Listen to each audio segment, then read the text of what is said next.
Thank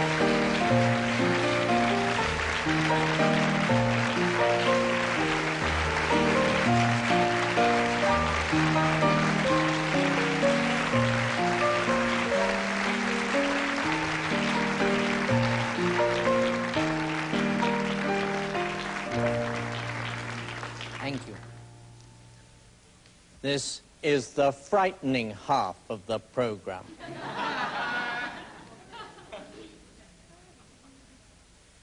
Do you ever take a political position beyond pure individualism?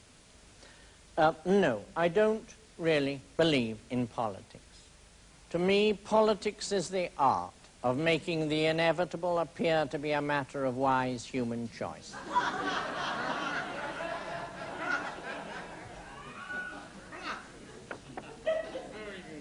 And I know a lot of people who say that their object is to take their place in society. Don't ever do that. Stay right where you are and wait for society to form itself round you.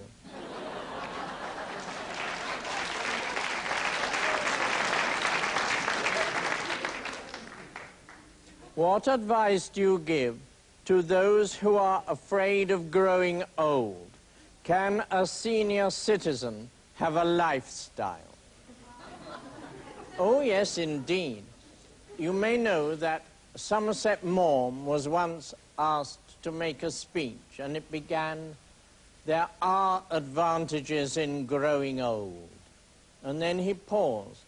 And he paused so long that someone thought he was ill and rose to go to his assistant. Whereupon he said, "I was just trying to think of one."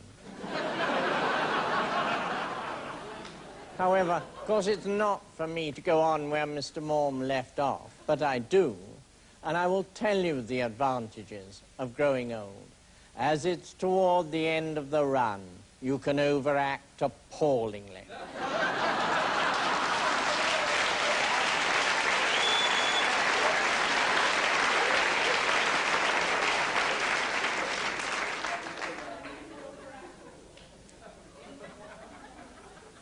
Nearly all of my patients come to therapy with the same complaint. I feel worthless and unlovable. I don't like myself, and I don't see how anyone else can. What would your suggestions be to these patients were you a therapist?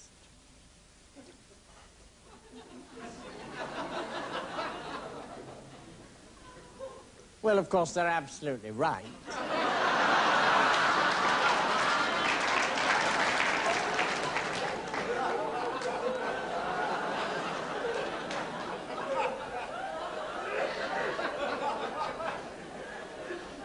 But they confuse the two things. You don't have to be lovable to other people. You only have to learn to accept. Your very own Danny Kaye said, "You cannot love the world until you've at least settled for yourself."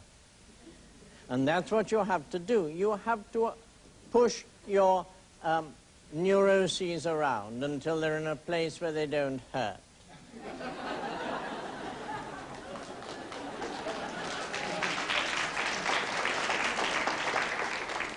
You don't need the love of others. You only need to feel that you have made the most of yourself, that what little you can do and say and be, you have done and said and been. That's all there is. And if you can get your patients to see that, I would say that was the answer. Did you like the John Hurt movie based on your life?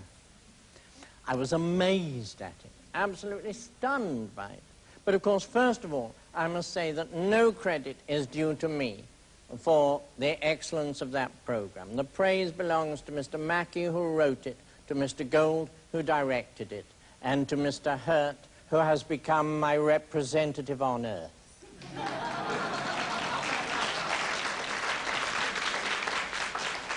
But they took enormous trouble. Mr. Hurt wore 5 wigs in all. in order to pass from innocence, mouse-colored, through sin, scarlet, to this color, old age. Of course, once you show an art department an actual person, they go mad. They photograph me from above, from below, from the left. I kept saying, does it matter whether it's like my life or not? Because I couldn't see it made any difference. But they were determined it should be. And I'm amazed at the trouble that they took.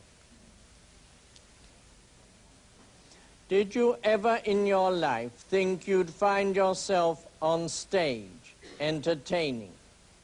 Well, no, when I was young, I didn't really have any very strong ambitions.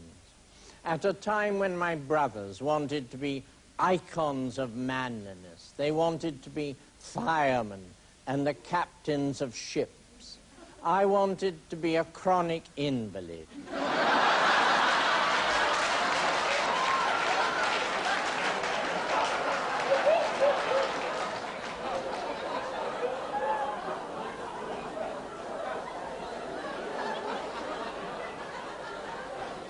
I had a certain flair. My parents decided it was too expensive to take up as a career. Now I could get a grant.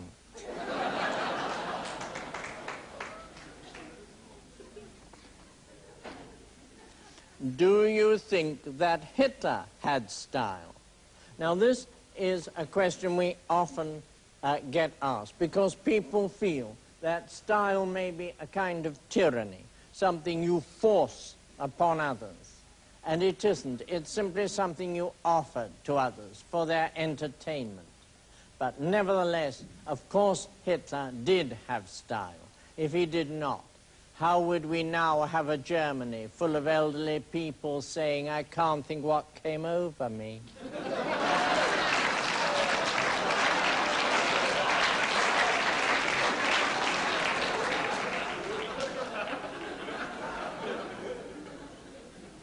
How do you keep the dust from your room off your black velvet suit?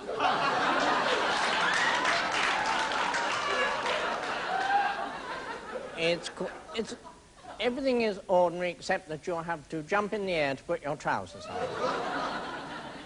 Otherwise, carry on as before.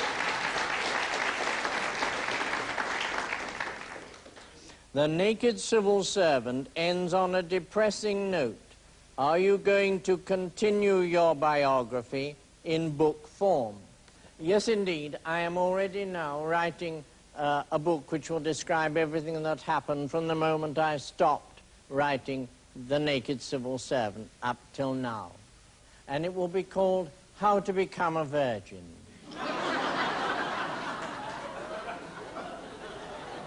And, of course, the way in which you become a virgin is to go on to television. So if there is anybody in this audience who has some terrible habit of which he's deeply ashamed, don't do it in secret, do it on television. And no one will walk by on the other side of the road saying, don't look now, there's that terrible man. They will cross over the road at the risk of losing their own lives to say, we saw you on the telly.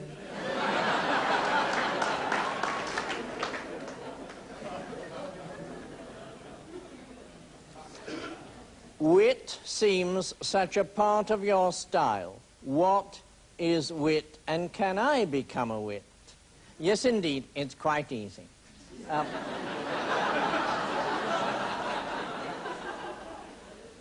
Wit depends entirely on the order of the words. By nature, we say the most important, the most urgent thing first, and then we say all the qualifying phrases. And this never works. It never becomes a memorable phrase. First of all, I hope we're agreed that wit is not a way of getting your own back on people with minds less nimble than your own. It is any comment on the human condition made in a way that is memorable. And if you can refrain from saying the most important thing first, then you will find that you are able to give what you say this particular pattern, which I take to be wit. One of the Gaiety girls, one of the chorus girls of the beginning of this century, was asked by a televisionary whether she thought that the beginning of the century was really as naughty as we imagine now. And she said, a peculiar morality prevailed at the time. We were allowed to accept gifts of flowers and candies and gloves and furs and jewels and houses and yachts and islands, but never money. And this is the joke. It's only the form that is the joke, as I see it.